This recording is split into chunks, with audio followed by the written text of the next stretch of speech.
आपके पास एक शानदार स्टार्टअप आइडिया है। आप अपनी नौकरी छोड़ते हैं, फंड जुटाते हैं, एक टीम बनाते हैं और अपना प्रोडक्ट लॉन्च करते हैं, लेकिन सिर्फ 3 साल के भीतर आपका स्टार्टअप खत्म हो जाता है। ये कोई डरावनी कहानी नहीं है, ये हकीकत है जो 10 में से 9 स्टार्टअप्स के साथ होती है। लेकिन क्यों? क्या इसकी वजह फंडिंग की कमी है, खराब मार्केटिंग, कमजोर लीडरशिप या फिर कोई गहरी वजह, कुछ ऐसा जिसे कोई खुलकर नहीं बताता? इस वीडियो में हम उन कड़वी सच्चाइयों को एक्सपोज करेंगे जो स्टार्टअप फेल होने के पीछे होती हैं, असली कहानियों, असली गलतियों और असली सबकों के साथ, ताकि आप भी एक और फेल स्टार्टअप का हिस्सा ना बने।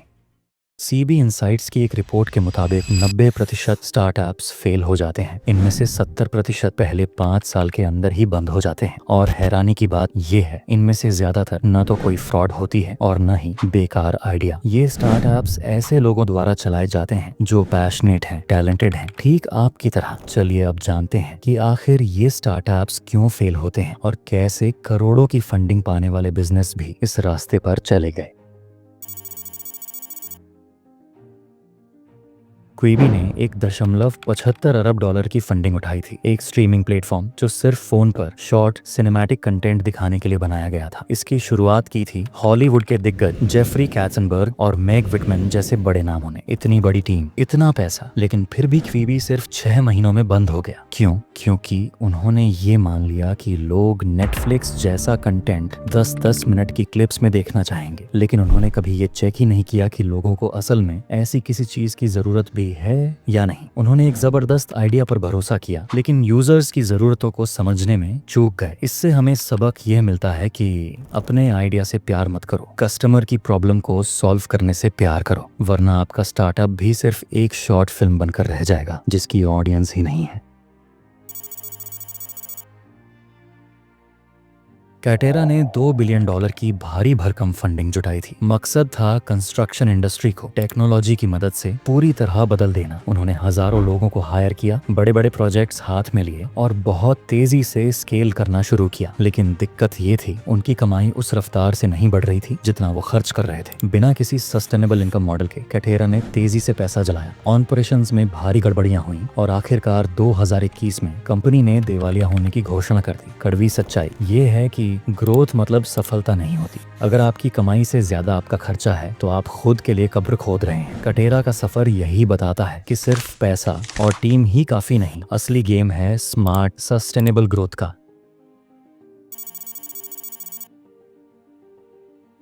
थेरानोस की वैल्यूएशन एक समय पर $9 अरब तक पहुंच चुकी थी। दावा था कि ये कंपनी सिर्फ कुछ बूंद खून से डजन्स टेस्ट कर सकती है, वो भी सस्ते, तेज और बिना दर्द के। इस क्रांति की लीडिंग कर रही थी एलिजाबेथ होम्स, सिलिकॉन वैली की नई स्टार। लेकिन हकीकत कुछ और थी। एलिजाबेथ ने खुद को ऐसे लोगों से घेर लिया जो सिर्फ हाँ में सिर हिलाते थे। जो कोई सवाल उठाता उसे अवॉइड कर दिया जाता। एक्सपर्ट्स की बात नहीं सुनी गई और टीम पर इतना प्रेशर था कि उन्हें फर्जी रिपोर्ट्स बनानी पड़ी, सिर्फ कंपनी की छवि बचाने के लिए। नतीजा ये हुआ, धोखाधड़ी सामने आई। बड़े बड़े इन्वेस्टर्स ने केस की और थेरानोस टेक इंडस्ट्री के सबसे बड़े स्टार्टअप फेलियर्स में से एक बन गया। यहाँ सीख मिलता है कि एक स्टार्टअप सिर्फ एक प्रोडक्ट नहीं होता, वो एक टीम होता है। अगर आपकी लीडरशिप में अहंकार है तो चाहे आइडिया कितना भी शानदार क्यों ना हो, सब खत्म हो सकता है। थेरानोस हमें याद दिलाता है, विजन से बड़ी होती है ईमानदारी और टीम की सेहत।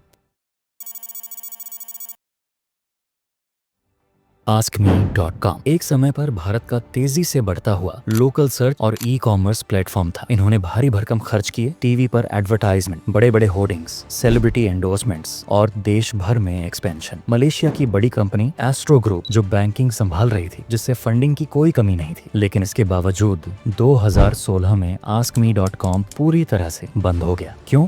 क्योंकि कंपनी ने बाजार के सिग्नल्स को नजरअंदाज कर दिया। कंपटीशन बढ़ रहा था, रेवेन्यू गिर रहा था, लेकिन इसके बावजूद मैनेजमेंट ने खर्च बढ़ा दी। बिजनेस मॉडल टिकाऊ नहीं था और इनसाइडर लेवल पर भारी मिसमैनेजमेंट हो रहा था। कंपनी के पास पैसे थे, टीम थी, लेकिन डायरेक्शन नहीं थी। कड़वा सच यह है कि मार्केट जीतता है, सिर्फ पैशन नहीं। आपका प्रोडक्ट चाहे कितना भी अच्छा क्यों ना हो, अगर मार्केट को उसकी जरूरत नहीं है या आप सही टाइम पर सही बदलाव नहीं कर पाते तो आपका स्टार्टअप फेल हो जाएगा। AskMe.com यही बताता है, फंडिंग से नहीं, मार्केट फिट से कंपनी चलती है।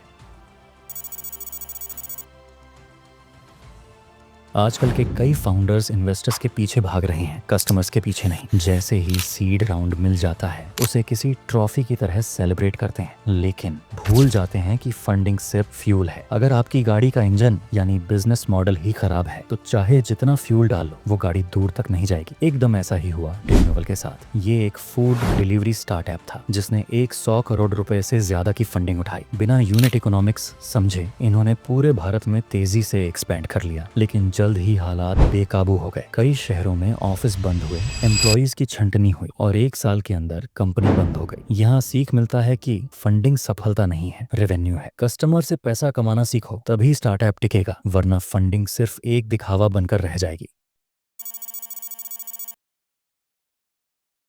स्टार्टअप चलाना कोई ग्लैमर शो नहीं है, ये एक युद्ध है और हर फैसले पर आपकी कंपनी की जान टिकी होती है। तो करना क्या है? सबसे पहले बिल्ड करने से पहले वैलिडेट करो, कस्टमर से बात करो, उनकी जरूरत समझो और तभी प्रोडक्ट बनाओ। कई स्टार्टअप्स इसलिए फेल होते हैं क्योंकि वो ऐसा कुछ बनाते हैं जिसकी किसी को जरूरत ही नहीं होती। दूसरा, अपने खर्चों पर कंट्रोल रखो। ऐसे खर्च करो जैसे आपके पास कोई फंडिंग ही नहीं है। पैसा उठाना आसान हो सकता है, लेकिन उसे टिकाना और सही जगह लगाना ही असली कला है। तीसरा, एक मजबूत टीम बनाओ। जल्दी हायर मत करो, लेकिन अगर कोई टीम में फिट नहीं बैठता तो बिना देरी के फैसला लो। एक गलत इंसान पूरे स्टार्टअप की स्पीड बिगाड़ सकता है। और सबसे जरूरी, फोकस इन्वेस्टर्स पर नहीं, कस्टमर्स पर रखो। मार्केट को फर्क नहीं पड़ता कि आप कितने पैशनेट हो, उसे चाहिए सिर्फ रिजल्ट। सच ये है, जो एंटरप्रेन्योर जीतते हैं वो हमेशा सबसे स्मार्ट नहीं होते, वो होते हैं जो सुनते, बदलते हैं और हर तूफान से खुद को बचाकर आगे बढ़ते हैं।